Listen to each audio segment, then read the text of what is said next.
welcome to the Really Awkward podcast. Our guest today is here. Do you want to introduce yourself? Yes, hello, my name is Amr. I'm Egyptian. I used to work in aviation for 6 years. I used to work as a flight attendant for 6 years, traveling, and now I'm in real estate in Dubai. Nice to meet you all. And what's our topic today? What's our topic today? Life purpose. That's a good topic. So where do we begin? So I'm curious, did you find already your life purpose? Okay, so this long story. I think I started thinking about it not so long ago. It was a few years ago when I was still working as a flight attendant, and I was actually on the way to Bali. And when I was on the plane, I came across this book which was called The Power of Your Subconscious Mind. From Joe Dispenza? No, it's Joseph Murphy. Oh, okay. And it was actually the first time I read in my entire life. Really? Yes. So I was like, okay, I always wanted, a book about self-development, and I saw this one. Someone gave it to me, and I was like, okay, let me see what this is about.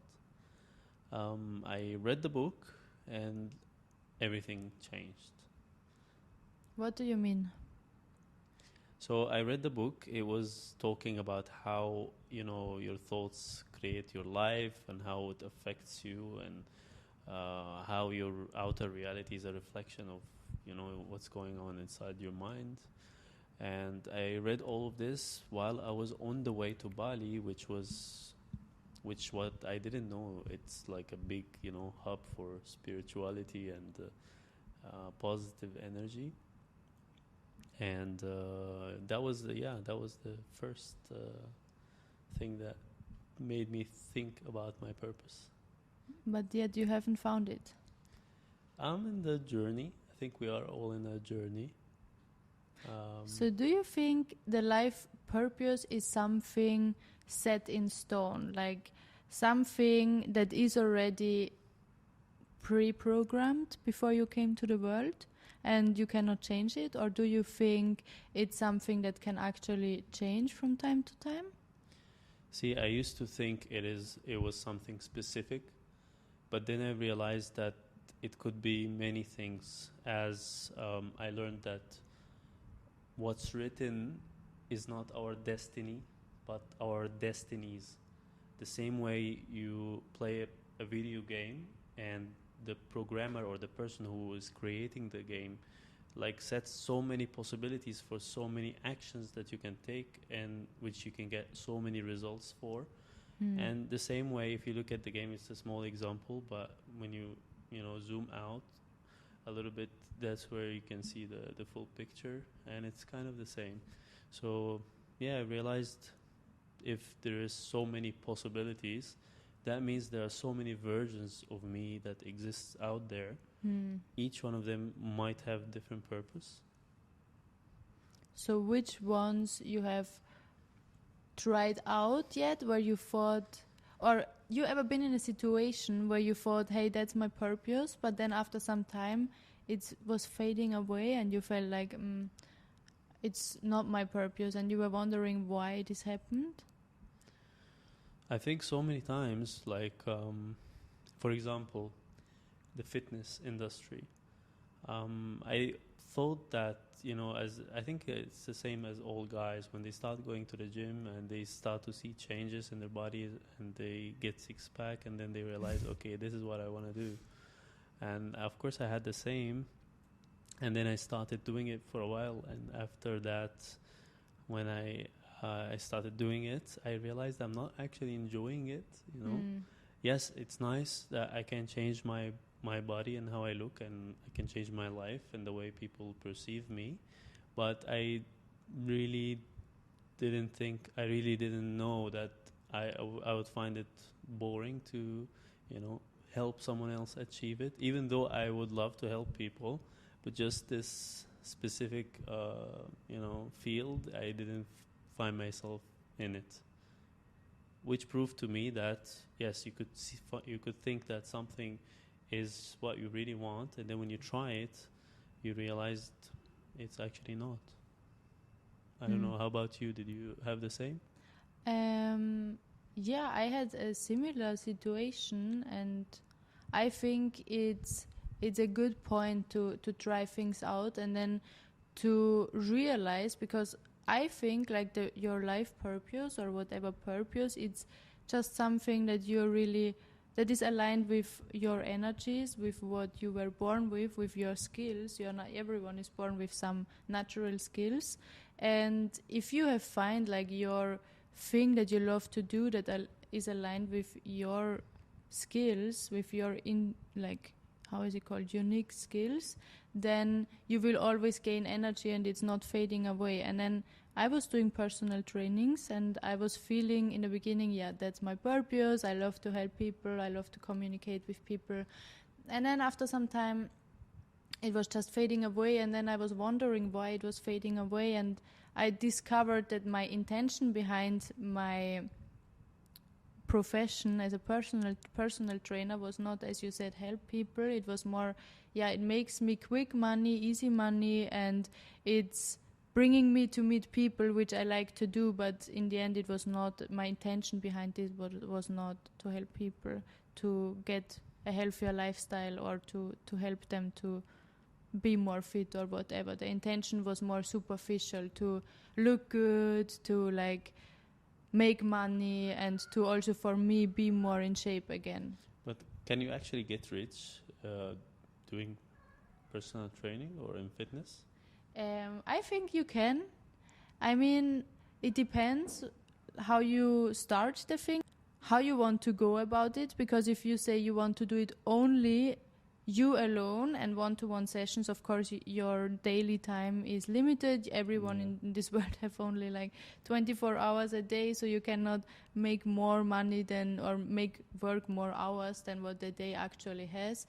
But I think if you like expand your mind and you think about online businesses, what everyone is doing right now, online courses, or you have people working for you doing personal trainings, I think you can get rich. But at the same time, I think it's a difficult question to ask, because maybe for you, being rich has another meaning than for me or for any other person in this world. So it's very individual. Like, how would you see, or what would you say is rich for you? I think definition of rich for me is to, have more money than is basically freedom. I think freedom is the definition of rich for me, is to be able to work from anywhere or to travel anywhere around the world whenever I want, to be able to buy anything I want, to not be like limited.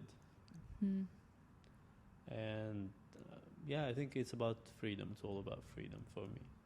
I don't know if there's anything really, anything else about it other than freedom.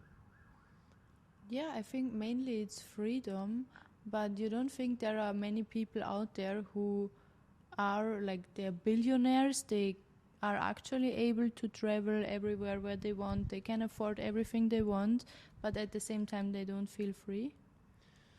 I actually just realized, what money or what wealth actually gives you. It gives you a voice. So when you have money, basically people want to listen to you, and in a way you can actually get to help people just by having money, just because they will listen to you. In somehow, I think this is one of the important things as well about having a wealth or a lot of money. Is it gives you a voice. That's a good point. Yeah. I mean, yeah, it definitely gives you a voice. I mean, I'm not sure if that's always the case, but of course, if you want to have a voice, you have more opportunities to express it and more opportunities to have people actually listening to you. But I don't think it goes hand in hand. Like, okay, I have a lot of money, so automatically I have a voice or I am heard. in some point, yes, because everyone is aspiring to be rich and to be successful, but in some point also no, because I don't think it's easy to become wealthy. How many? Like I really, think the percentage of the world's population is who are actually rich is very limited. I think it's what 6% of the world's population are rich people. I think that's what they want us to know. But I think there is way more rich people out there, and actually also I'm pretty sure it's easy to be rich, to be wealthy, to be in this abundance that everyone is craving. The only problem is that we are all programmed through society, through today's world, that we think and we believe actually it's difficult to get there and it's something rare. But I truly believe everyone, every human is programmed to live fully in abundance and to have more than what we need.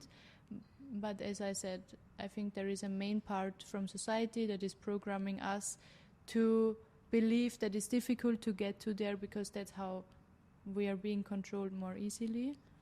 And if we would be aware of who we actually are in our true essence, which has to do something with the purpose, then we all get to this point where just everything in life flows so easily, because I'm sure you also know people that they just have everything and everything seems so smooth and it flows in their life. And I was always wondering in high school already why there are these girls, they just have everything, and they're rich, they're beautiful, they just have a lot of life energy. And I was wondering like why there are some girls like this, and then there are some girls they just have nothing of all of that, and nothing in their life is flowing and is easy, or seems to be. And I think it's just that some they just know, or they were just born, or they were treated, or they were taught how to get to know themselves and get to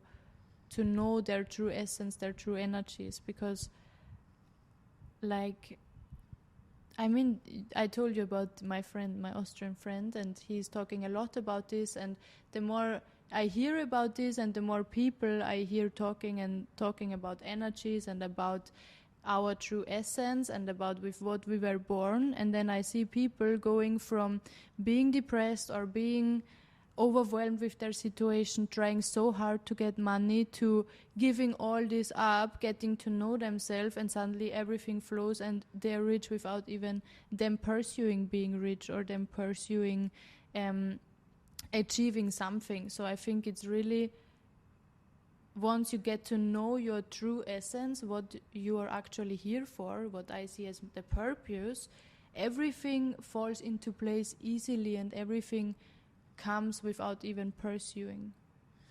You know, when you talk about this, like that some people, they have everything so easy and so smooth, it just makes me, remember that what I've been told before is that everyone has their own test.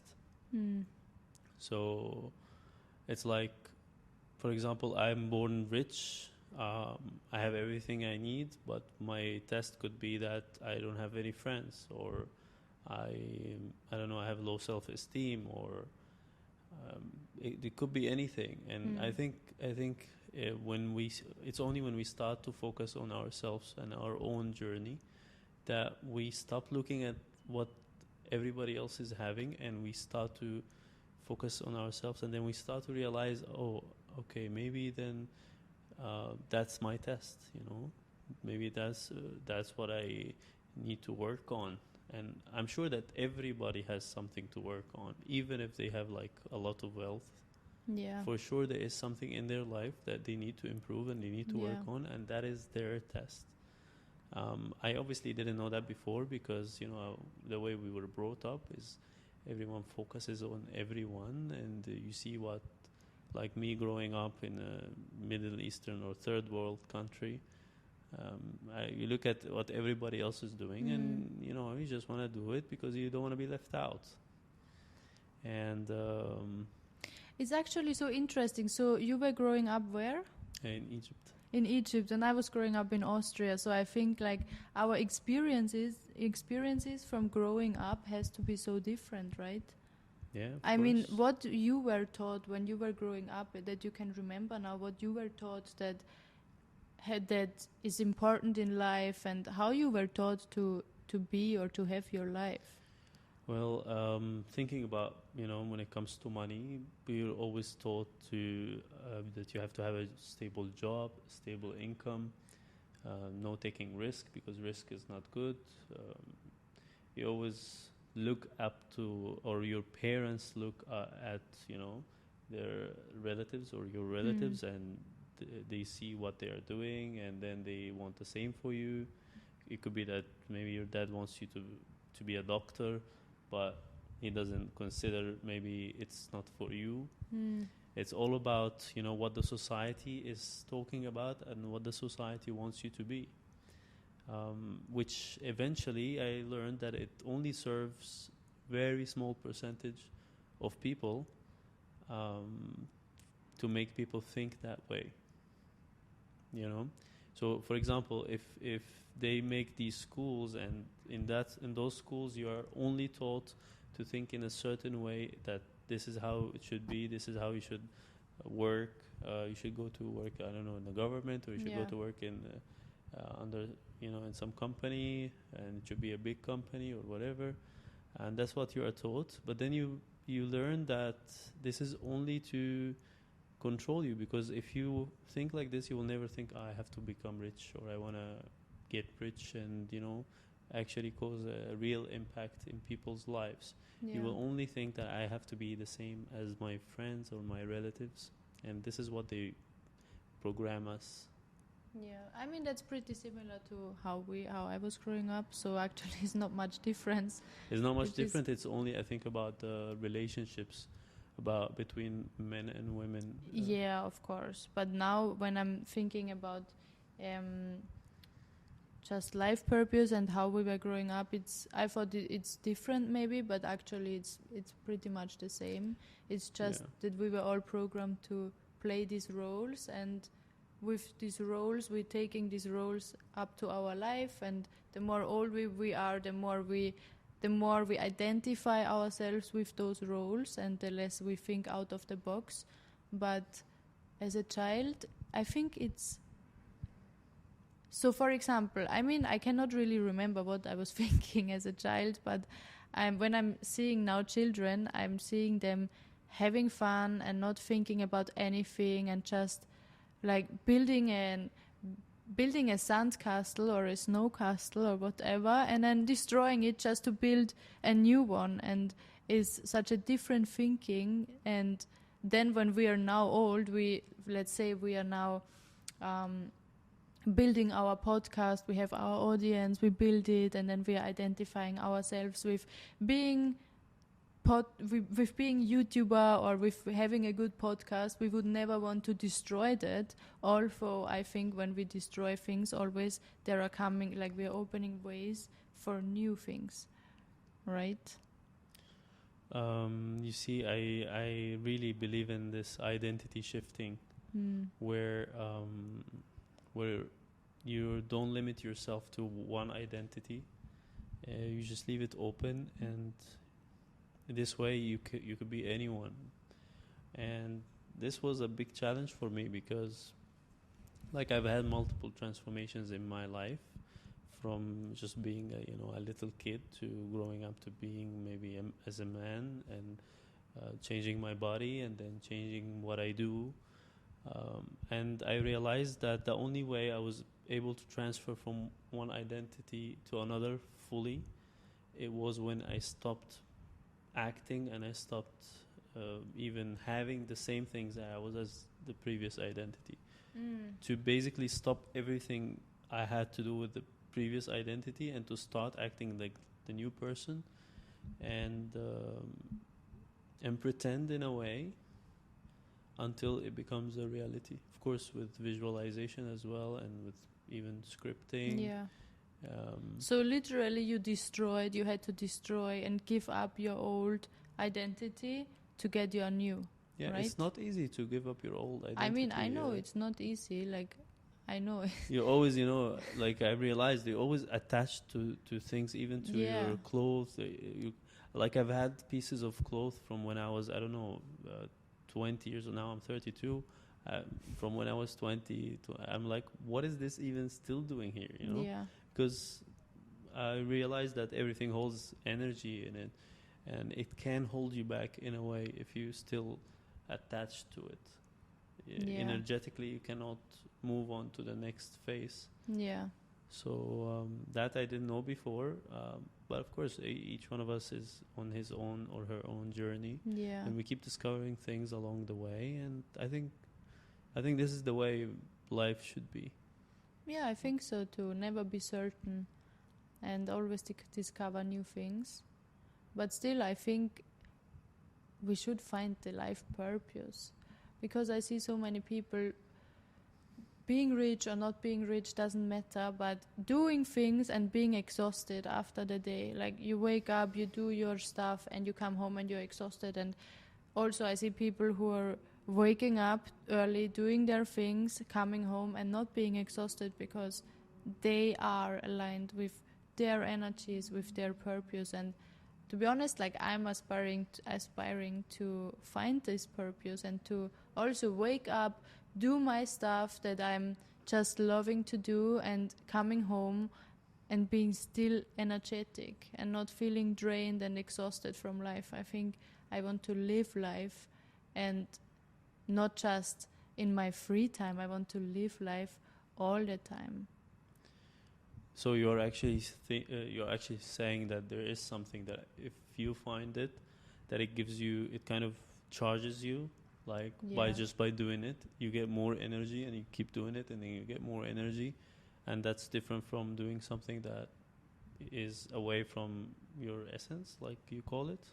Yeah, which I definitely drains you more. Yeah, Yeah, that's and also I interesting. think that that's very now controversial, but I believe that all kind of sickness, even if you're overweight, it has to do something with not expressing your true energies, your true essence, and therefore these energies need to express either in any sickness, they manifest in a sickness, or in, like, for example, I feel it for myself. If I'm now busy all day doing things I love to do, like being on Instagram, being in front of the camera, just things that really, they just give me energy, I'm not tending to eat so much. But if I'm having nothing to do all day long, I'm eating, and I'm realizing that I'm eating because I'm not expressing my energies. My energies are getting out there and not being at home and doing nothing. And I think it's so important to know that, because of course everyone else, so not everyone else, but everyone in this world have a different purpose, and there is not one person that has the exact same energies than the other. Like there are no two are the same. And it's important, as you said, you pretend to be for a new identity, but also it's important to disidentify. Like you can only pretend to be something or somewhere if you have seen it already with your mind.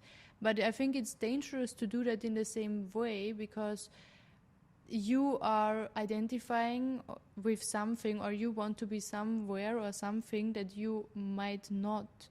You know what I mean? Because somewhere else is there already doesn't mean that you are meant to be there as well. Like you are your own person.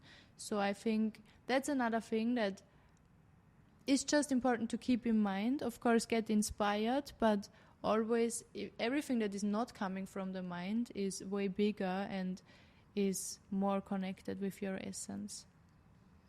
That's why I think when you are always on the look for something, you miss out on the actual purpose, which is enjoying the process. And I think I've learned that the most in the gym, where when you go and you're like thinking, what is why my body's not changing, Yeah. and you keep looking at it every single time you go, you miss out on the actual thing, which is enjoying the journey, not the final result. And I learned that the most by going to the gym regularly and by lifting weights.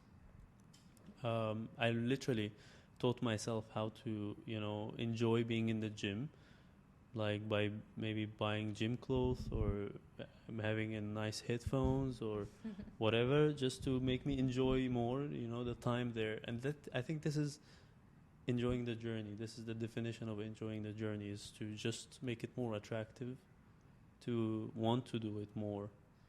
And the same goes for the purpose, which instead of, always being on the look of, like instead of always being on the look for something, to kind of enjoy whatever you are doing in the moment and be open for change and be open to receive, callings and to receive information. Because I see a lot of people, they are not open. They are like, I don't want, but Yeah. it could be better for you. Yeah. No, I don't. Yeah. So, which means they are telling themselves, no, I do not want anything new. I don't want to change. I don't want anyone to change me, even if this change is better for them. There's a lot of misconception about change, especially with women. She says like, I don't want him to change me, but it could be, this change could be for the better. It doesn't mean that he doesn't like you the way you are. Yes, he likes you the way you are, but he might want you to be better, and applies, of course, for also for men. But change can be to the better. Yeah, I think so too. Then on a great journey to our purpose.